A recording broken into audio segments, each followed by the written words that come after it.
Hey guys, and welcome to the Working Money Channel. Bitcoin dominance just cracked the 65% mark, so it's at 65.1%. And even though we had seen a Bitcoin over $10,000 yesterday, it is now back to $99.55.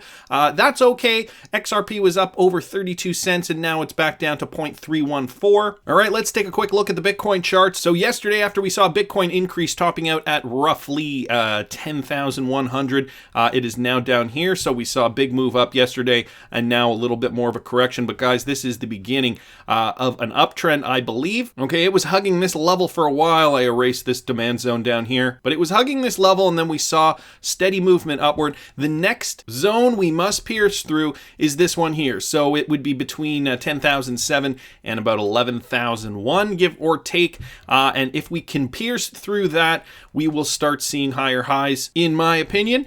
And then it's only a matter of time before we pierce through this high, this recent Bitcoin high of about 13,900, 13,800, give or take. So ultimately, we're still focused on Bitcoin right now. I'm curious to see if this does indeed go above 70%, if we will see altcoin dominance rise. I think if when that happens, I think the Bitcoin price will have to be over 20,000. I don't think it'll happen in the interim. I think we need to really see huge Bitcoin pumps in order for that level of dominance to really surge above every other coin, because as we know, altcoins just aren't as powerful. There isn't as much money pumped into altcoins, and that's why they're lower on the list. That's why they're not as expensive. Bitcoin has the most money flowing into it. That is until we start seeing real world utility with XRP. So we're seeing some interesting movement. I saw this article here from CCN. America hasn't done this in 10 years, and it's fire for Bitcoin. And you guys know what that is? I'll tell you what it is. The U.S. Federal Reserve is expected to cut the target interest rate on Wednesday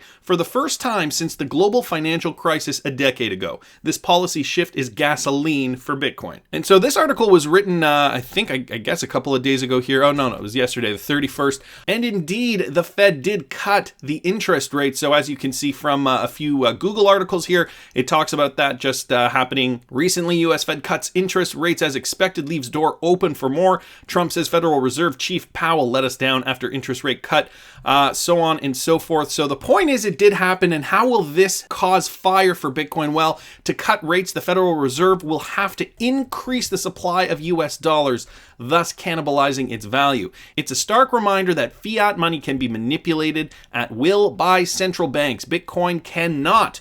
Bitcoin's total supply is hard capped and will never increase. Moreover, while the Fed prepares to flood the market with more dollars, Bitcoin is about to get more scarce with the upcoming halving in 2020. The flight to Bitcoin in this scenario feels almost inevitable. Here are 3 reasons why, and it gives some reasons why here. Low interest rates cannibalize your savings because you're not getting as much saving. It's trying to encourage people to spend rather than to save. Here's just a quick chart here of the long-term decline of the dollar's value from the 70s until present day. And then Bitcoin's increase here, okay, from January 2011 to January 2019. Investors looking for better investments, Bitcoin, better economics. So I will link this article in the description if you guys are interested in that. This is all part and parcel to the idea that the crypto market will move with Bitcoin. And so it is important to look at these types of events, how that will affect Bitcoin, because we are indeed due for another huge surge in Bitcoin price. We have seen it in the past, and the chart is setting up for it to happen again. My man XRP_Canada also sending me stuff here on Twitter. Haven't heard from him in a while, but it looks like he's back. Hold up, is Justin Bieber going to be getting his feet wet with XRP through his manager? I'm sure they've talked. If you guys don't know, this is referring to a Ripple Spring Initiative, and how Ripple, as I've been saying in a few videos now, they are committing to making the ecosystem, to building the ecosystem with money, financial support.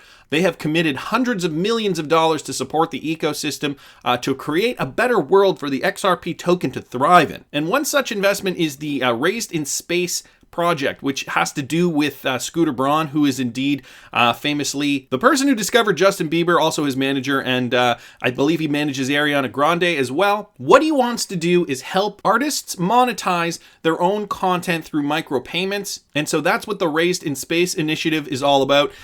So I will link this in the description if you guys are interested in that. Another quick point here from @XRP Crypto Wolf on Twitter. Congratulations to CoinField EX for setting up their own XRP validator to support the XRP community. So CoinField setting up a validator now. They are a Canadian cryptocurrency exchange. That's kind of cool, setting up a validator, showing their commitment. But one of the biggest points regarding Ripple and XRP that I wanted to talk about today has to do with this tweet here from Shane G_XRP. That's @Shane GXRP on Twitter. I saw this on Twitter. My man XRP Ferguson also sent me the tweet. That's @TFergTrades on Twitter as well. And it has to do with the Rothschilds, guys. The Rothschild family is one of the most, if not the most prominent banking families in the world. Yes, you heard me correct. Not in the United States, not in North America, the world. Okay, these guys got serious cash. It was one of their great whatever grandfathers in the 1500s essentially came up with the idea of modern banking,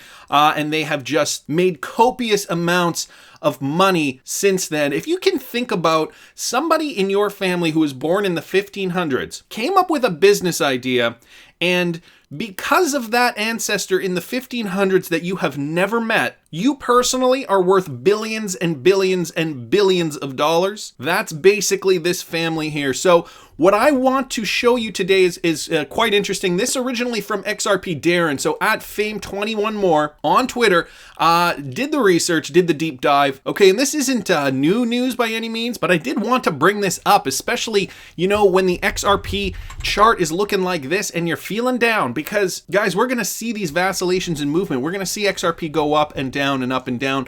But as Tensa Grizzla says, fellas, this SHIT runs deep, and that is indeed the fact that the Rothschild family, so this is from their report from March 2018, is discussing Ripple's XRP. So they mention here SBI Holdings, the underlying equity rallied over 60% during the period as the company was caught up with the optimism surrounding cryptocurrencies. SBI owns an 8.7% stake in Ripple's XRP, with volatility in the underlying equity rising in the company's 2017 CB converted. The CB's also richened strongly. So they mention Ripple's XRP in this report here. The Rothschild family's net worth is over $400 billion. If they believe in SBI and XRP, then you should too. So again, special thanks to everybody involved in this tweet, especially @Fame21more for finding this. Guys, I will link the actual PDF of the report in the description if you want to go through this further. I found it online.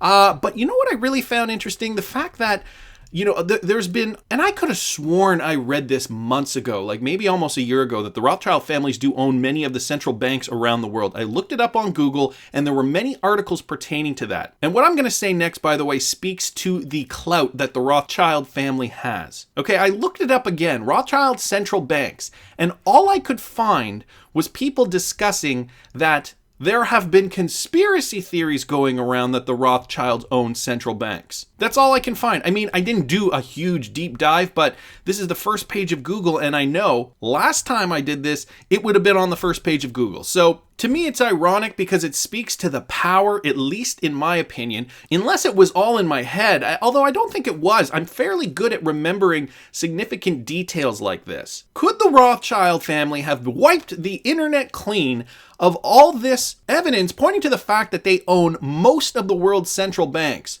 Or is it just a hoax? I think I even put it in a video. I think there's a video that's floating around on my YouTube channel where I've mentioned this. I gotta dig that up. What do you think, guys? Do you think the Rothschild family has the power to wipe the internet of information linking them to owning most of the world's central banks? I want to hear what you guys think. Please subscribe to the channel if you haven't already. Like the video if you like the content I'm providing. I always love hearing your comments. See you in the next one, guys.